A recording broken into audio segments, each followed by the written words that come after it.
Hello everyone, FPL Raptor here and welcome back to another video on the Fantasy Football Fix YouTube channel. In today's video, we'll be going through my top transfer targets ahead of Game Week 32. If you're enjoying the content here on this channel, please make sure to like, comment and subscribe. If you want to use any of the features we've used today, such as the fixture analyzer, the touch maps, the underlying statistics, you can get all of that over at fantasyfootballfix.com. Without further ado, let's jump into today's video.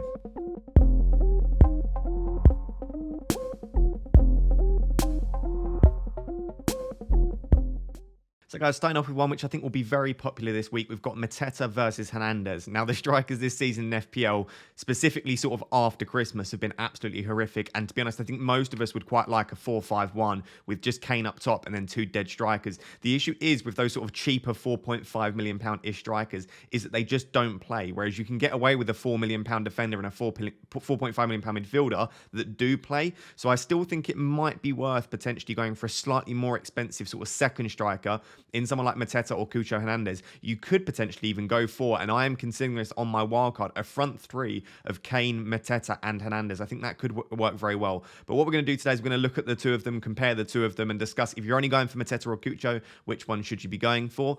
The first thing to note is, of course, that they double at different times. So unfortunately, with transfers, I'll try and recommend the best players, but it massively depends on your current transfer strategy and your chip strategy as well. For example, if you're free hitting in 33, you don't need to worry about bringing in players that double in 33, and as a result, Cucho Hernandez and Mateta are both great options. But if you're not free hitting in 33, you might just want to go for someone like Broja because he's got a double in 33, and then they look like they're going to be doubling at different points as well. Cucho Hernandez has a double in game week 36, whereas Mateta will either double in 37, or that Villa fixture could potentially go into 35, depending how far Palace make it in the FA Cup. So, it really does depend when you'd want to deploy the certain chips that you've got left. For example, you're going to free hit in 33, 36, or 37. If you're just not sure, or maybe you've got no chips left, I would say that just about Cucho Hernandez and Watford's fixtures are slightly better across the season, and that's what the Fantasy Football Fix algorithm says as well, apart from that Game Week 34 fixture where Cucho has Manchester City and Mateta has Leeds at home. So I think they're generally pretty similar. Just about Cucho has some slightly nicer fixtures, just in my opinion, and also, I guess, according to the Fantasy Football Fix algorithm. But if you do need that striker in Game Week 34, then you might want to go for Mateta because it's got a really nice fixture against Leeds. With respect to their underlying statistics, there is someone that is standing out above the other, and that is Mateta. Looks slightly better than Cucho Hernandez. I wouldn't say that there's a drastic difference between the two, but definitely does favour Mateta. So as you can see, expected FPL points so far across the season, Mateta's on 5.04, Cucho Hernandez on 4.69. According to their sort of non-penalty expected goal involvement, which for me, if you're only going to use one underlying statistic, is the one to go with. You've got 0.46 for Mateta versus 0.4 for Cucho.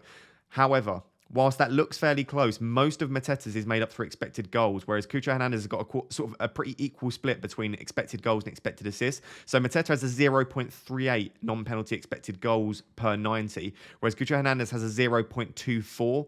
So that does mean that Cucho Hernandez has quite a few routes to goal, i.e. he's creating quite a few opportunities as well as getting some decent goal scoring opportunities. But Mateta therefore has a 0.14 higher expected goals per 90 than Cucho Hernandez. So for me, that does make me lean towards Mateta because at the end of the day, we want our strikers to be scoring goals. They get more points for goals. They get more bonus points for goals as well. They're more likely to get those sort of 9 pointers if they're only picking up one return. So that does make me want to lean towards picking up Mateta here. Big chances per 90. Mateta's getting 2 big chances per 90. Cucho Hernandez is getting a big chance every 3 games. Sorry, Mateta's getting a big chance every 2 games, and Hernandez is getting a big chance every 3 games. So again, Mateta is picking up slightly more big chances. And then touches in the box, we are again in favour of Mateta here. 4.37 for Mateta, 3.57 for Cucho. So again, Mateta's coming out on top on pretty much every underlying statistic here.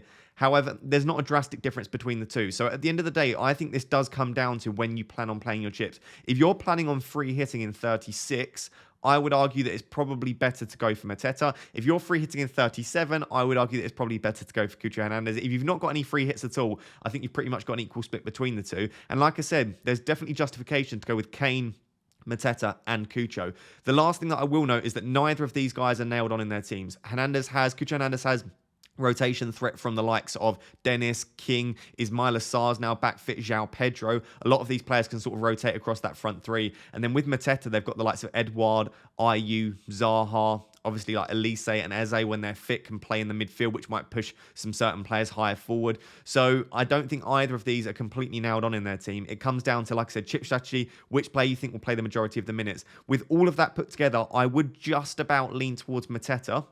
with all things being equal, just because the underlying statistics are slightly better. And I do think at the moment he should be fairly nailed on to at least start the games, although he will be coming off early. Let me know down below. Mateta or Cucho Hernandez, who do you prefer at the moment? So we did look at this comparison ahead of blank game week 30 when Leicester played against Brentford, and that is Harvey Barnes versus James Maddison. Now, at the time, we said Maddison was just about sort of had slightly better underlying statistics than Barnes, but Barnes was slightly more nailed at the time, also passing the eye test. So at that time, we recommended Barnes, but I wanted to readdress this. And the main reason I wanted to readdress the comparison between Barnes and Maddison is because Maddison has started picking up a few attacking returns, and most importantly, Leicester are the only team in the Premier League that have double game weeks in game week 33, game week 36, and game week 37. Not only that, their doubles in 33 and 36 are absolutely brilliant, and the fixtures in and around those doubles are also pretty good as well. So I think that regardless of your chip strategy, unless you're playing chips in 33, 36, and 37, even so, I would probably be saying that Leicester should be top of your priority list. Now, defenders could be a decent option, but Leicester are currently sort of 17th, 18th in the league this season for expected goals conceded, which is super poor, and also they're rotating their defence quite a lot. With respect to the striking options, of course, Iheanacho looks pretty good at the moment, but when Daka, Vardy, and Iheanacho are all fit, I would say that Iheanacho is probably not a nailed on the starter. Equally, Iheanacho's underlying statistics this season haven't been nowhere near as good as they were in previous seasons too. So for me, it really is Barnes and Maddison, and I know for a lot of you, you probably can't afford to get both of them into your midfield. So first thing to note, definitely go through them due to the fixtures. With respect to the underlying statistics, they're actually fairly comparable. So the Fantasy Football Fix algorithm actually massively prefers Harvey Barnes to Maddison. The main reason for that is Barnes is more nailed on for minutes according to the algorithm. I think lately, Maddison, maybe 3 or 4 games ago, around game week 30, we would have said potentially he wasn't as nailed on, but I do think that he's got his place back in the starting 11. He looked absolutely fantastic, and I'd be confident that both of these guys will start the majority of the fixtures for the remainder of the season. Of course, the slight worry that you've got with Leicester players is they are still in the Europa Conference League, and the second leg against PSV is actually 2 days before the Newcastle fixture in game week 33, so there could be some rotation for both these guys, depending on how sort of difficult that second leg is against PSV. With respect to sort of their underlying data across the season thus far, you can see that Maddison's expected FPL points are 6.15 per 90, which is highly impressive. Harvey Barnes are 4.87, so that definitely is in favour of Maddison there.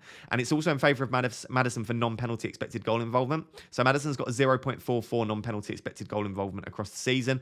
Harvey Barnes is a 0.37. Across the last 5 or 6 game weeks, Maddison's is actually slightly higher than that, and Harvey Barnes is slightly lower than that. So I think what we're seeing is we're actually seeing this where Maddison's is going up and Barnes is going down slightly. So for me, if you're looking to jump on momentum as well as looking at the underlying statistics, I do think that Maddison might be potentially the one to go for. Big chances per 90. Harvey Barnes is getting slightly more big chances per 90 at 0.38 versus Maddison 0.3, but that is pretty similar. We're looking at basically a big chance for each of them every 3 games or so, where there is a big difference between the two, and I do like this in when I'm looking at bringing in a player. Harvey Barnes is getting 6.01 touches in the box per 90, whereas Maddison's only getting 2.78 touches in the box per 90. So Maddison is still creating enough opportunities and getting some clear-cut chances, as you can see by his big chances and by his non-penalty expected goal involvement. But he's not actually getting that many touches in the box, and I do like my player to be as involved as possible in and around the edge of the box and inside the box as well.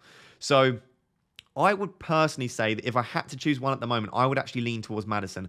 I think that he's got momentum behind him. He looks pretty good recently. The underlying statistics to support that. And I do think he'll nail on his place for sort of the reasonable sort of near future at least. So for me, Maddison's just about the one to go for.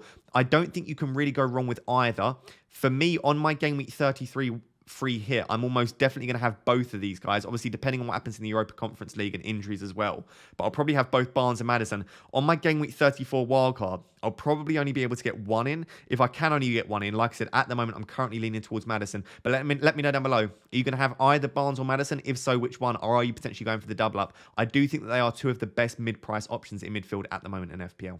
So I thought I'd just finish up with some defenders to target from game week 30, game week 32 onwards. This is slightly different to the way we usually do it. That's because there were quite a few sort of cheaper defenders that I wanted to cover, especially with the news that now Tierney is injured. I just wanted to cover some options in and around that, maybe a little bit cheaper than Tierney so you can put the money elsewhere, then also a couple of options in and around his price as well. Of course, the likes of Cancelo, Trent, Robertson, Reece James, Rudiger, Laporte, all of these guys, specifically the players from Liverpool, Chelsea and City, I think should be number 1 on your priority list if you can get get to them, but I know a lot of people probably won't be able to get up to the likes of Reece James and Cancelo. So what I thought I'd do is just cover some slightly cheaper defenders, just in case you want to take some money out of that spot, or you just can't get up to those more expensive defenders, or potentially you own them already. So what I've done here is I've got some of their underlying statistics. You can see I've got their team expected goals conceded per 90. I've then got touches in the box per 90 and non-penalty expected goal involvement per 90. So what we've got there is their team defensive data, and then some attacking underlying data, just to show you if they're at all a goal threat. And then what I've also got is I've got their fixture difficulty from a defensive perspective across the season. And on the Fantasy Football Fix website, you can go according to either defensive or offensive difficulty. So this is according to defensive difficulty. And then what I've also got is the weeks that they double, if at all, for that team. So in doing this, hopefully I've covered all of the bases for why you might want to consider these players. I'm not going to go through each player individually because we'll be here for hours. I can give reasons for and against each of them. But at the end of the day, I think the things you need to consider is, are the team that you're picking them from a decent defensive outfit? What do the fixtures look like? And again, most importantly, when do they double? Because just as an example, Ben White looks like a great option. Arsenal got pretty good defensive data. As you can see, they're the 7th best on the list here. They've got the 4th best fixtures across the remainder of the season, and they double in 33 and 36. That looks great. But if you've got 2 free hits left and you're planning on free hitting 33 and free hitting 36, Ben White's not a great option at all, because you could potentially go for someone that doubles in 37, someone such as a Mark Gehi. So again, if you are looking to free hit in 33 and 36, as an example, Mark Gehi and Crystal Palace have the 4th best defensive data this season. They've got pretty decent fixtures, and they double in either 37 or 35. So in that way, I would suggest that potentially a Crystal Palace defender might be the better option. So again, you do need to consider which weeks you plan on playing your chips and which weeks you want to target with your transfers. If you're looking to potentially save the free hit in 33, I do quite like someone such as a Mateta. You can see he's actually got pretty good defensive data here. Attacking data, I should say. Newcastle aren't the best defensive outfit across the season, but he's got 0.13 non-penalty expected goal involvement, and they do have a pretty decent double against Leicester and Palace in 33. So I think if you're not looking to the free in 33, I do quite like jumping on Mateta as a decent option. Outside of that, Tarkowski could be a good option. Of course, he's got 2 doubles in 33 and 37. Decent underlying data as well. You can see 1.92 touches in the box per 90, 0.09 expected goal involvement per 90, and the 2nd best fixtures on this list from a defensive perspective. So Tarkowski could be a fantastic option. Of course, if Mee is back fit, he's probably got slightly better underlying statistics. The ones that I wanted to draw your attention to, though, are the 3 most expensive players, as you would expect, which are Doherty, Cash, and Evans. They're good for different reasons. So starting with Doherty, his underlying statistics are outrageous. They're as good as Trent and Reece James. You can see here, non-penalty expected goal involvement of 0.47. That is better than Maddison. That is better than Barnes. That is better than the players that we've looked at thus far in this video. Better than the likes of Weghorst, Broja, Cucho, Hernandez, Mateta. He's got better attacking data than those guys, plus the opportunity for clean sheets. And as you can see here, Tottenham are actually the 5th best defence in the league this season from a defensive perspective. So really, really good data there. So for me, if you don't already own Doherty, regardless of your chip strategy, he looks like a cheat code at 4.9 million. And I would be all over getting Doherty in if you don't already own him. Outside of that, you've got Cash and Evans, which are good for different weeks. So Cash and Aston Villa look like they'll be doubling in 36 and 37. The issue with Cash is that they blank in 33. They don't have particularly easy fixtures in 32 and 34 as well. So for Cash, it's more of a long-term option. If you're free hitting in 33, Cash could be a great option, though, because you don't need him for that blank 33. There's decent enough fixtures in and around that, and then you've got him for the doubles in 36 and 37. Like I said, that could potentially be a double in 35 as opposed to 37. But I like Cash if you don't need him in 33. And then with someone like Evans, Fofana, and Marty Justin, whichever Leicester defender you think will start. I've just chosen Evans because he's got really good underlying data, and I do think he's their first choice centre back when he's fit. You can see here 0.22 non-penalty expected goal involvement per 90, which is very good for a centre back. They've got the best fixtures in the league just due to how many doubles they've got, and they double in 33, 36, and 37. So for me, if you think you can predict which Leicester defender will start the majority of the fixtures across the remainder of the season, I actually think that they could be one of the best options. Fofana's a slightly cheaper option if you think he'll start. Maybe someone like a James Justin outside of that. I think it might be worth paying a little bit extra for Evans, assuming that he's fit and ready to start all of these fixtures.